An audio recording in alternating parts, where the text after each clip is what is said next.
Deus, nós somos gratos pelo Senhor. O Senhor veio até nós, o Senhor nos salvou, o Senhor se revelou a nós. Nós pedimos que o Seu Espírito esteja sobre nós nessa noite, Deus. Traz a revelação de quem Jesus é para nós, Espírito Santo. E que nós saímos daqui encorajados a viver para a Sua glória, Deus. Em nome de Jesus. Amém? Bom, já colocou aqui? Colocou. Então, é o seguinte, a gente está em clima de tradição, que é o advento, certo? Semana passada, o Web tomou meu lugar, brincadeira, mas eu não podia pregar por causa das crianças que estavam doentes. Mas o advento, ele explicou muito bem. Eu falei, nossa, ainda bem que ele que está ensinando, porque eu não teria essa capacidade técnica de falar sobre o advento, que não é só coisa de gente católica. E, para deixar bem claro, todos nós aqui nessa sala somos católicos, porque nós somos aqueles que são alcançados pela graça de Jesus e nós professamos a mesma fé em Jesus. A grande diferença é que os católicos romanos seguem as confissões de Roma e a gente somos reformados, somos protestantes. Então, nós acreditamos na tradição cristã e uma das formas de nós preservarmos a tradição cristã é seguir o calendário litúrgico, é seguir o calendário cristão. E nessa data, na verdade, desde semana passada, nós começamos a estação do Advento, que é a estação de preparação. E hoje é o dia de nós acendermos a segunda vela. Se você está seguindo com velinhas, você está seguindo, eu precisava providenciar velas. No ano que vem, vou ser mais zeloso com isso. Mas quem está seguindo, hoje é o dia da segunda vela, por isso que nós temos duas velinhas aqui, uma menor porque gastou a semana inteira, né? Então, mas nós temos duas velas justamente porque hoje é o dia da segunda vela, a vela da paz. Então, hoje nós acendemos a vela da paz. Em meio a tantas coisas que tentam nos sucumbir, o advento, ele é a forma que a igreja, a liturgia cristã, usa para nós termos a memória do que é o significado do Natal. Então, essa data em especial é uma data bem difícil, porque muita gente já deve estar planejando a viagem, muita gente já deve estar planejando como gastar 13º, ou como comprar presentes, o que comprar. Só que a proposta do cristianismo em relação a esse período não é a gente estar se preparando para as coisas alheias, mas nós estarmos nos preparando para o dia em que o Messias vier. Por isso que na semana passada nós falamos sobre a expectativa a respeito do Messias, e hoje nós vamos falar sobre paz. Por quê? Em meio a tudo isso, nosso coração muitas das vezes é tentado a ser ansioso por diversos motivos. Seja porque você tem muito dinheiro para gastar ou porque você não tem nada para gastar.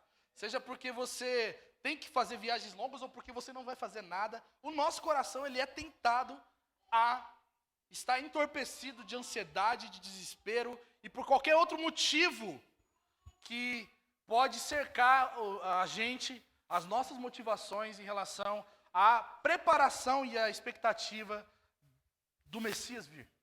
Então, Deus usa o calendário cristão para nos ensinar paz seja sobre vocês.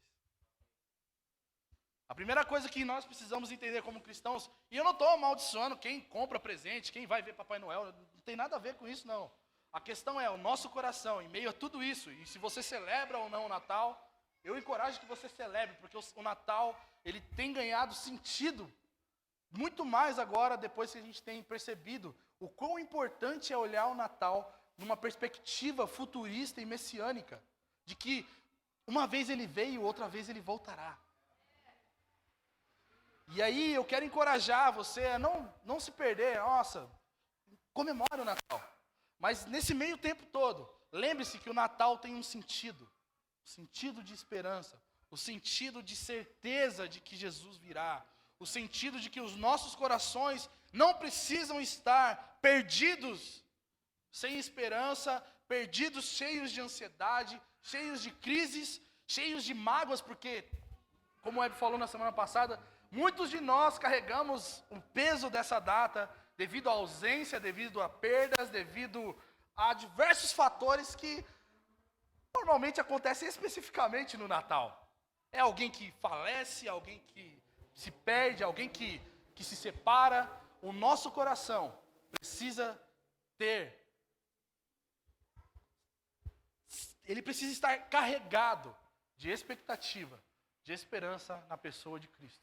Independente do que aconteça, o nosso coração precisa estar cheio da expectativa por Jesus.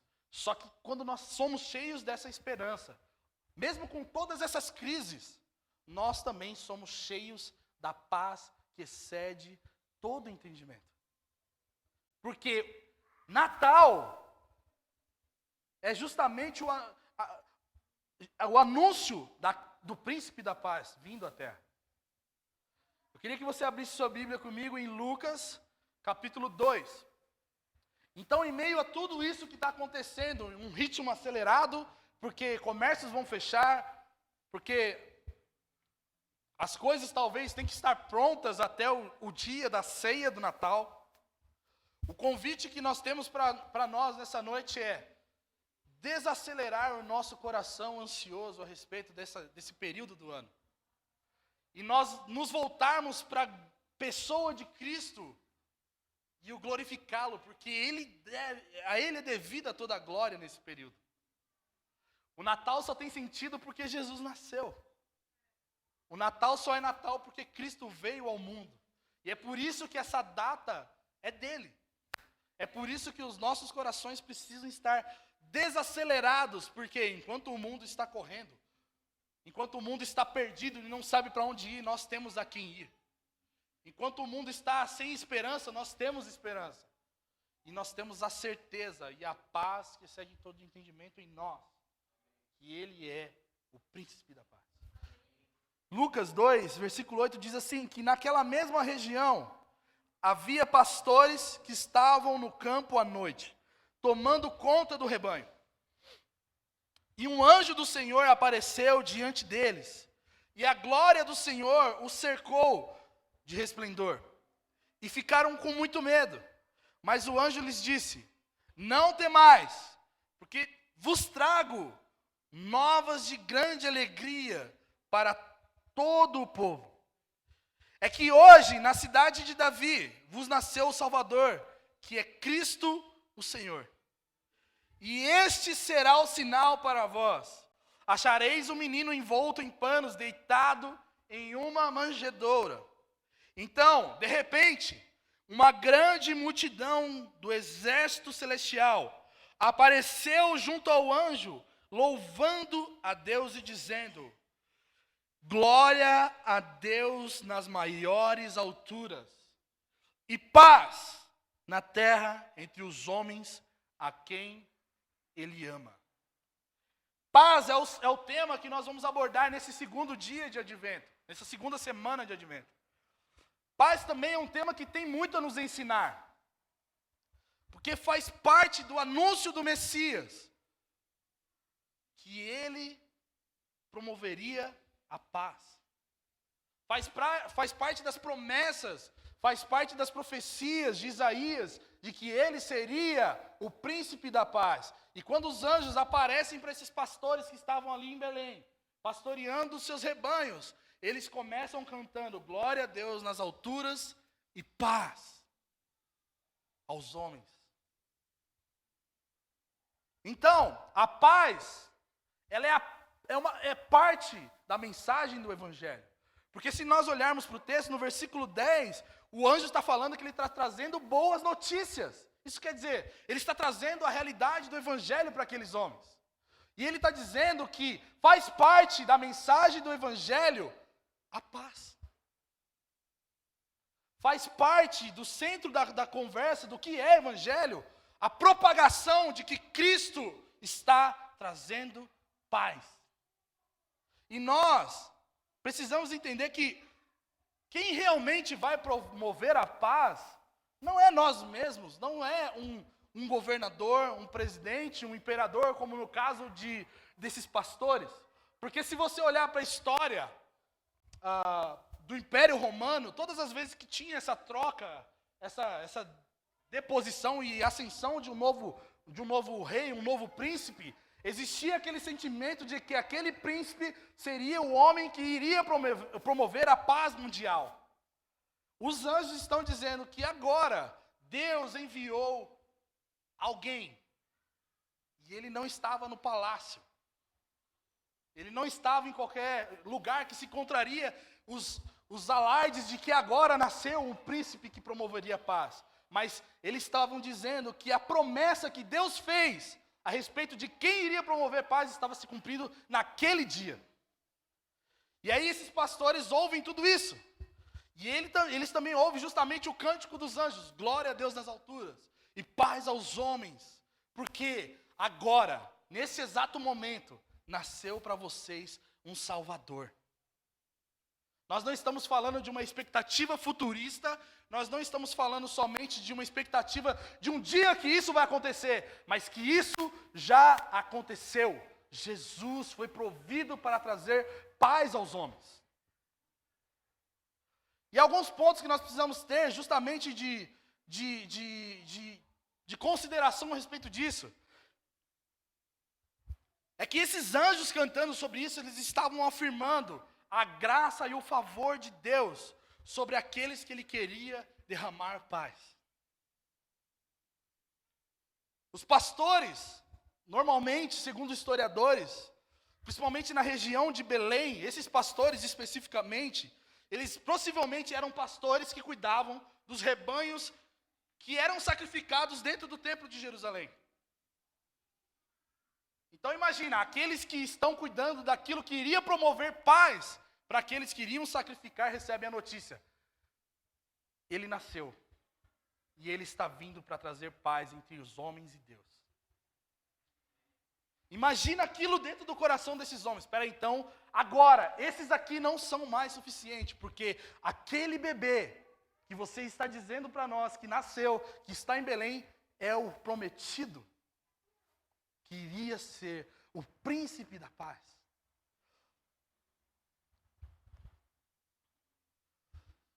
E é interessante que também nós pensarmos que, por serem pastores que cuidavam desses rebanhos do templo, eles não eram muito bem vistos dentro da sociedade, porque basicamente existia aquele sentimento de que eles são mercadores. E Jesus aparece para esses homens que não eram muito bem. A mensagem do evangelho de que Jesus nasceu aparece para esses homens que não eram muito bem vistos. Talvez muito peculiar e muito similar à nossa realidade de quando a mensagem do evangelho aparece para nós. Porque muitos de nós ouvimos o evangelho, recebemos a boa notícia de que Jesus é o nosso Salvador, quando muitas das vezes os nossos pais não queriam a gente. Quando muitas das vezes a gente não queria a gente. E nós recebemos a boa notícia de que Jesus é o Salvador, de que Ele está fazendo paz agora entre nós e Deus. Uma outra coisa que é muito lindo de se perceber é que a boa notícia, ela é real. Ela não era uma possibilidade e ela não carregava um sentimento, olha, talvez era uma afirmativa de que o bebê, ele era o Salvador. Cristo era a paz que aqueles homens e todos do Velho Testamento, Simeão e Ana, e todos de Israel esperavam. Eu quero fazer uma pausa porque eu estou assistindo The Chosen religiosamente. Eu não aguento mais chorar. E quando... Não posso contar, eu sou bom de spoiler, não posso contar, Mas, não vai falar que Jesus morreu, Então, mas quando eu olho assim a história do The Chosen, fica muito nítido a expectativa de qualquer pessoa. É a mesma expectativa de todo brasileiro hoje em relação ao Hexa. Todo mundo está esperando o Hexa. Do rico ao mais pobre, todo mundo está esperando o Hexa. Em Jerusalém, em Israel, independente da classe social, independente da situação de família, todos estavam esperando o Messias. Porque o Messias carregava a promessa de que iria trazer a consolação de Israel, a paz que eles tanto esperavam entre eles. estava contida no Messias. E o Messias era o quê? Um bebê. Então, a boa notícia é real. Jesus veio. Jesus é o príncipe da paz. A profecia está se cumprindo. A profecia está acontecendo. E ela agora é um bebê. Que está em algum lugar em Belém. Porque os anjos também não falaram para os pastores que Jesus estava em tal estribaria. De que Jesus estava no palácio. Porque possivelmente os pastores poderiam pensar, opa, viva longa ao filho de Herodes, vida longa ao filho de Herodes. Não! Os anjos estavam falando de um bebê que estava em uma manjedoura, perdido numa cidade. E quando eles ouvem que o Messias nasceu, Cristo nasceu, eles olham um para os outros e falam, vamos atrás. O versículo 15 vai dizer assim que, e logo que os anjos se retiraram, indo para o céu, os pastores disseram uns aos outros, vamos já até Belém. Vamos agora procurar esse bebê. Porque nós fomos agraciados com a boa notícia de que ele nasceu. Ele é aquele que nós esperamos.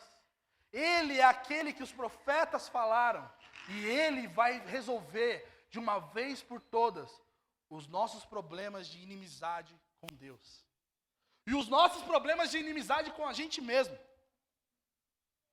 E aí, o anjo anuncia de que o sinal seria um bebê em uma manjedoura. Belém não era uma cidade muito grande, comparado às grandes metrópoles de Varginha. Mas era uma cidade satélite ali da capital de Judá. Possivelmente uma cidade bem badalada, porque ela era uma cidade muito próxima de Jerusalém. Agora imagina esses pastores indo por aí procurando de estábulo em estábulo um bebê. E eles não estavam procurando somente por curiosidade, mas porque eles tinham a certeza e a afirmação do próprio Deus dizendo que Ele é aquele que iria prover paz aos homens a quem Ele amava. E esses homens, eles procuram o bebê e encontram. Só que eles só procuram o bebê porque eles creram na mensagem do Evangelho. Que Cristo é aquele que faz paz entre os homens e Deus. E tudo isso acontece justamente por causa do anúncio da mensagem do Evangelho. Porque o Evangelho não é uma história legal para você contar aos seus filhos, embora você possa contar a história do Evangelho, assim como eu conto para o Benjamin. E isso já está dando alguns problemas, porque ele falou, papai, eu quero pregar o Evangelho junto com você. Então, vamos lá. Mas existe uma necessidade de nós nos voltarmos para a realidade do Evangelho, que é a mensagem poderosa, que nos tira de um estado de letargia, de ansiedade, de sofrimento, para olhar para aquele que é o príncipe da paz. Porque tudo isso aconteceu porque ele foi anunciado como aquele que nasceu na cidade de Davi. Jesus não é uma história de fábula. Ele não é uma história fictícia. Jesus não é uma mentira, uma coisa que se conta para crianças dormirem. A história da redenção se inicia com o nascimento desse bebê, que é o próprio Deus. E que ele é realmente aquilo que todos falaram que ele era. E ele é o único capaz de resolver o problema do mal. O problema do pecado em nós. Porque muitos podem achar que o problema da sociedade é um governo A ou B governando. Muitos podem achar que o problema da sociedade é o dólar alto ou o dólar baixo. Mas o problema da sociedade é a inimizade do homem com Deus. O nosso problema não é qualquer coisa que você possa atrelar como problema ou situação que você está vivendo. O meu e o seu problema é o pecado. O meu e o seu problema é a inimizade que isso gera entre nós e Deus. É o abismo que o pecado afundou a humanidade. Mas agora, existe um bebê em Belém que nasceu. Ele tem um governo sobre os seus ombros. Ele tem a autoridade legítima de Deus, porque Ele é Deus, para prover de uma vez por todas a paz que os homens tanto esperam e procuram. O que seria essa paz? Essa paz consiste justamente no cessar da transgressão que Daniel 9 vai falar ali na profecia das 70 semanas. Que o ungido veio para cessar a transgressão de uma vez por todas. O príncipe da paz é aquele que vai instituir a amizade entre Deus e os homens de maneira deliberada, ou seja, dele mesmo. Não porque os homens querem ser amigos de Deus, mas porque Deus nos escolheu antes da fundação do mundo. Foi da vontade de Deus que em Cristo, naquele bebê, habitasse toda a plenitude de divindade e que aquele bebê promovesse a paz entre Deus e os homens. E não veio de obras humanas. Mesmo que homens agora vivam no pecado, mesmo que depois de 2000 anos desse nascimento que muda a história, homens continuem pecando, Ele já se deu por esses pecadores. Ele já morreu por mim e por você, brasileiro que está esperando o Hexa. Que muitas das vezes nem tem tanta conexão com essa história. Mas Ele é o promotor dessa conexão. Ele é aquele que nos linka a essa história. É Ele que nos compra com seu sangue. Ele que estabelece essa paz, porque Ele é o príncipe da paz. E por causa desse estabelecimento de paz, nós já podemos provar da benéfice de ser reinado por Ele. De sermos tomados pelo seu reino agora. Tomados pelo seu amor. Tomados pela realeza desse príncipe. Quando Ele nos faz inculpáveis diante de Deus. Quando Ele nos faz justificados. Queria que você abrisse sua Bíblia em Romanos capítulo 5.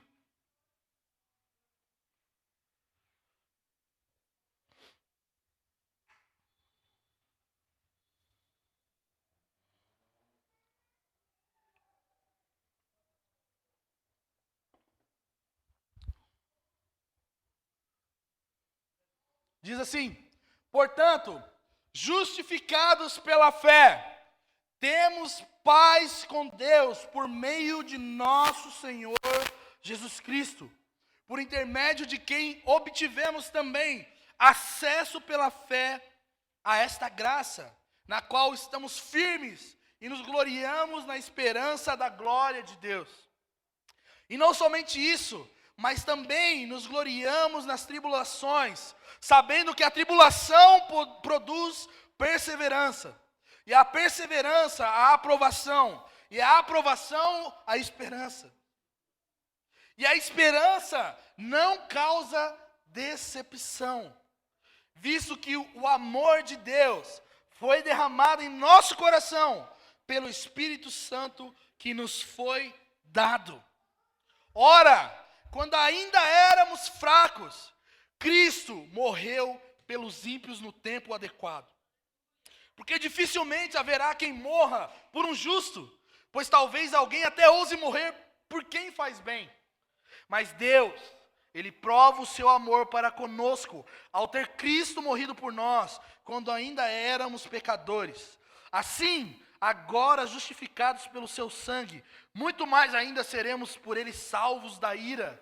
Porque se nós, quando éramos inimigos, fôssemos reconciliados com Deus, pela morte de seu Filho, muito mais estando já reconciliados, seremos salvos pela sua vida. E não somente isso, mas também nos gloriamos em Deus, por meio de nosso Senhor Jesus Cristo, no qual recebemos agora a reconciliação. Paz significa um relacionamento harmônico entre duas pessoas. Não significa que não teremos conflitos nunca, mas que existe harmonia e solução para todo e qualquer tipo de problema.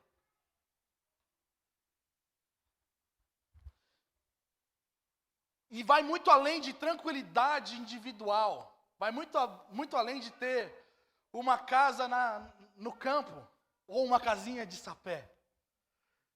Diz respeito a nós termos a consciência de que agora, em nossa vida, não existe conflito a ser resolvido entre nós e Deus. Não existe problema que você vai ter que resolver com Deus, porque Ele já resolveu. Não existe necessidade de remissão de nós mesmos, porque Ele já nos remiu com o seu sangue. E isso também aplica-se à realidade de que, por causa disso, nós temos a capacidade de resolver os nossos problemas entre nós mesmos, porque Ele já resolveu o maior problema, que era nós sermos seus inimigos. Agora nós somos seus amigos. Então fica muito mais fácil ser amigo um do outro. Só que, quando Paulo está dizendo justamente essa ideia de que, justificados pela graça, nós temos paz com Deus, Paulo está dizendo que o crente, ele sempre vai estar ao lado de Deus. Aquele que nasceu de novo, aquele que foi alcançado pelo amor de Deus, nunca vai estar em oposição a Deus. Porque se ele foi justificado, agora, nesse momento, independente do que você está vivendo, independente das crises existenciais, e olha que nós temos crise de todo jeito aqui nessa noite. Independente do que você está vivendo, você está do lado de Deus, porque o príncipe da paz fez paz entre você e Deus. Independente, Deus não olhou a sua conta bancária, Deus não olhou o seu grau de família, se você nasceu de família boa ou de família ruim. Deus não olhou se sua mãe era uma boa mãe ou uma péssima mãe, se sua mãe te abandonou. Deus olhou e fez o problema ser resolvido com Jesus morrendo numa cruz. Com Jesus se encarnando. E por causa dessa encarnação, por causa dessa realidade, eu e você podemos agora entrar na presença de Deus, sem medo de ser feliz, sem medo de ser fulminado, sem medo de qualquer outra coisa roubar você desse lugar, porque Ele fez com que você não estivesse mais no lado da oposição. Você agora está do lado de Deus. E estar do lado de Deus é possível porque Deus se inclinou ao nosso lado quando Ele virou um bebê. Deus, nós só podemos estar perto de Deus porque Deus se aproximou de nós. Tanto, mas tanto, tanto que Ele encarnou. Nós só podemos estar do lado de Deus não porque nós queremos, mas porque Ele quis tanto, ao ponto de Ele encarnar e morrer em nosso lugar. E fazer de uma vez por todas com que aqueles sacrifícios contínuos que aqueles pastores estavam cuidando em Belém fossem cessados pelo poder do sacrifício de Jesus na cruz. E essa mesma paz é a paz que nos dá esperança. A esperança da restauração e da glória que Paulo está falando no versículo 3. No versículo 2 é justamente causada porque nós temos essa paz. Nós temos a certeza de que Jesus não foi um maluco que subiu no madeiro. Ele foi o Salvador de todo aquele que Ele derramou o seu amor. Jesus não foi um mártir. Jesus é o Salvador de todos aqueles que Ele escolheu e Ele deu e vai dar um jeito para salvar. Independente da sua situação, Ele veio até nós. Ele esteve ativamente preocupado e empenhado em nos salvar. seja pela sua realidade vivida, passada, ou seja pelo que você vai fazer daqui 30 anos, Ele já fez o que deveria ser feito para que nós fôssemos amigos de Deus.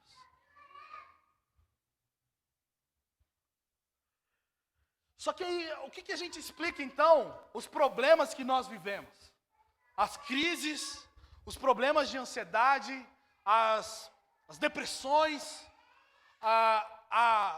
as aflições que cercam os nossos corações. As tribulações são meios que Deus usa para nos ter. Então quer dizer que esse final de ano eu vou estar passando por um monte de problema. Talvez muita gente vai receber notícia ruim daqui para o Natal. Talvez muita gente vai sofrer de agonia. Não, espero que o Natal venha logo. Espero que os parentes vão embora logo depois do Natal. Muitos de nós vamos ter o coração aflito nesses dias. Mas existe um anúncio de paz aos homens a quem Ele ama. Ele já fez com que todas as coisas fossem pacificadas entre nós e Ele. As coisas que nos cercam são supérfluas. E muitas das vezes são usadas por Deus para treinar o nosso coração, para tratar o nosso coração. Deus usa as crises externas, seja por ausência de recurso, seja por doença, seja por quebras de relacionamento, seja a crise que você quiser dar para a gente hoje. Inclusive também as crises internas, a incerteza de quem você é, justamente para forjar a nossa fé, porque é essa fé que nos dá a certeza de que nós temos paz com Deus. É a fé que Cristo é suficiente, que nos dá a tranquilidade de saber que Deus já fez com que os problemas do pecado fossem resolvidos e aniquilados de uma vez por todas. C.S. Lewis tem uma frase muito interessante que ele fala assim: o sofrimento é o megafone que Deus usa para falar conosco. Então, se você está sofrendo muito, é porque Deus está berrando no seu ouvido palavras de amor. Porque Ele está falando que você não tem problema maior do que o pecado. E o problema do pecado já foi resolvido. As acusações que você sofre, e eu também sofro, as crises que nós sofremos, seja a crise dos 30, a crise do pré-casamento, crise pós-casamento, crise de você estar passando por um momento delicado de família, não são fortes o bastante para diminuir essa voz que diz que nós temos paz com Deus. E essas tribulações, Paulo vai dizer aqui, essas tribulações produzem em nós perseverança. E essa perseverança, ela produz a aprovação. Então, se você nessa noite veio para cá turbulento, eu quero te dizer, você vai sair daqui turbulento, mas com a certeza de que o problema maior já foi resolvido. Deus derramou o seu amor sobre nós quando aquele bebê veio ao mundo. Quando ele veio ao mundo, Deus veio até nós. As tribulações muitas das vezes são ambientes hostis que Deus nos permite passar. E passar por crises existenciais, e ansiedade, e todo mal, e toda forma que nós podemos classificar como problema. Deus usa tudo isso para dizer, eu estou do seu lado, filho. Eu estou com você até a consumação dos séculos. Fica tranquilo. Até mesmo porque esse mesmo Jesus, o príncipe da paz, prometeu que nós teríamos aflições. Mas tenham bom ânimo. O príncipe da paz venceu o mundo. Ele venceu toda sorte de maldade para que nós fôssemos seus amigos. Para que nós, nessa noite, nós pudéssemos saber que nós somos amados por Ele. Para nós sabermos, de uma vez por todas, que não existe rejeição que vos persiga, porque Ele não te rejeitou. que não existe traumas natalinos que não sejam resolvidos, porque Ele resolveu. Vocês estão aí?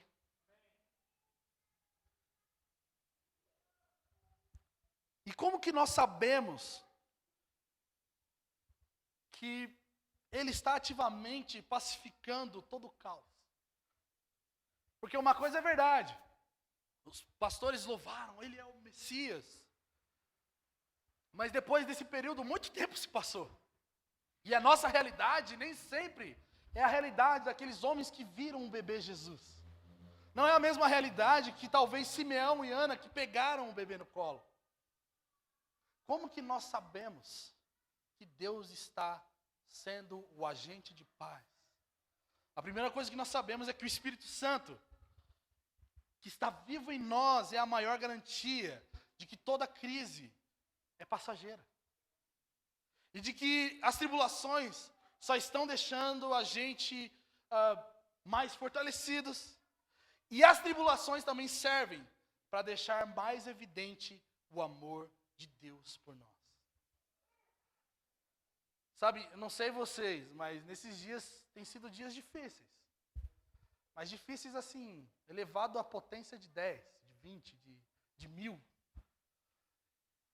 E é às vezes um telefonema, às vezes alguém te encontra, às vezes eu conversando com o Web, às vezes eu conversando com alguém aqui. É às vezes eu olhando para o meu filho, às vezes eu vejo o amor de Deus sendo derramado sobre mim, mesmo em meio às tribulações. Sabe, nós não vamos nos sentir mais amados por Deus quando as coisas estão bem. Eu acho que eu posso dizer isso para vocês. Nós nos sentimos mais amados por Deus justamente quando as coisas não estão legal. E talvez você nessa noite veja justamente com esse coração. Preciso ser amado por Deus. Eu digo para você, Deus te ama tanto. Deus te ama tanto que Ele veio até nós. Ele encarnou, Ele viveu e Ele morreu em nosso lugar.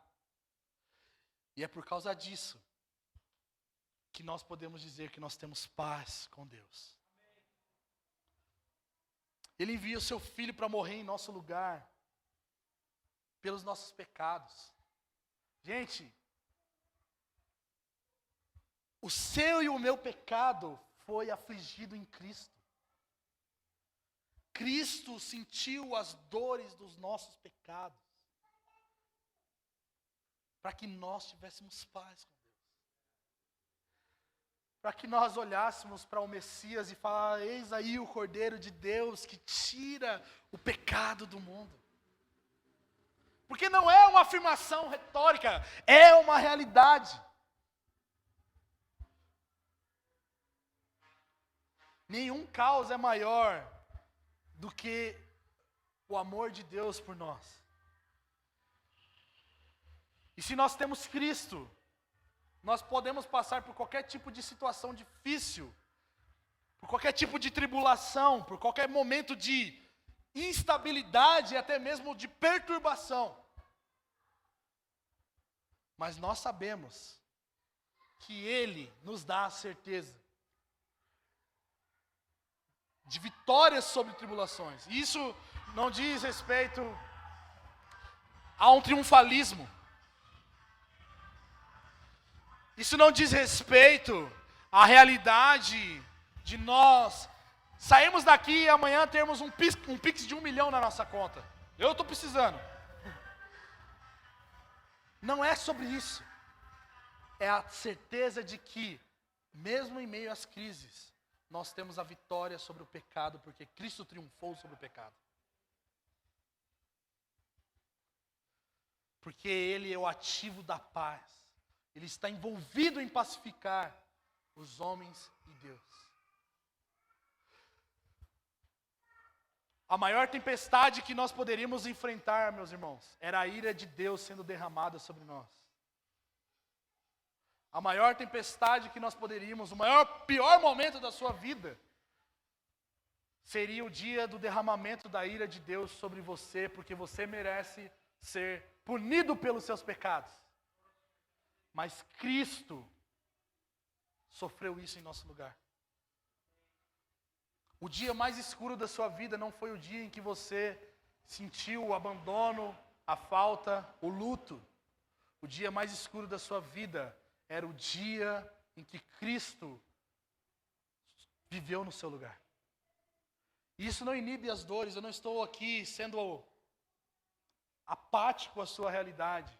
Mas eu quero dizer que o que eu e você estamos passando poderia ser muito pior se Cristo não fosse a nossa paz. Mas porque Cristo é a nossa paz, nós passamos por tudo isso, sabendo que um dia toda dor vai se tornar em cura. Todo choro se tornará em alegria. Toda enfermidade será saúde. Toda ausência será presença de Cristo em nós.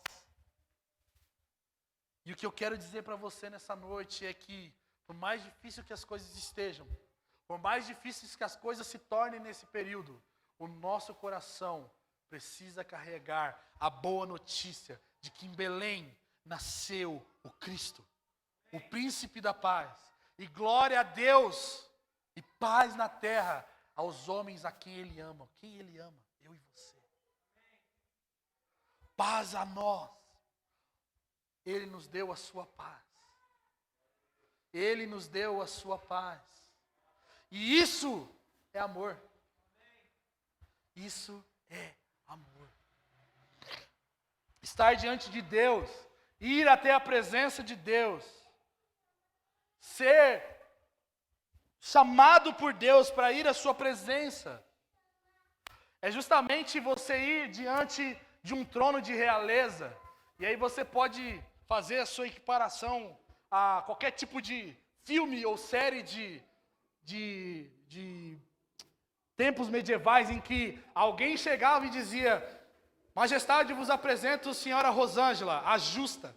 É basicamente isso que Cristo fez por mim e por você, nos apresentando diante de Deus e nos introduzindo à realidade dessa sala do trono e nos levando para perto dele. E não somente isso, fazendo-nos assentar juntamente com Ele nesse trono. Porque agora não existe inimizade entre nós e Deus. Deus está aqui, gente. Ele quer nos dar a sua paz. Mas muitas das vezes essa paz não vai aparecer a você como solução dos seus problemas. Ela vai aparecer nessa noite como prova do amor dele por você. Cristo morreu por meus e os seus pecados. Se você crê nisso, você pode ter a firme certeza de que você não é mais inimigo de Deus. De que não existe barreira entre você e Deus. De que não existe inimizade, muros, separações para serem destruídas, porque o sangue de Cristo já fez isso por nós.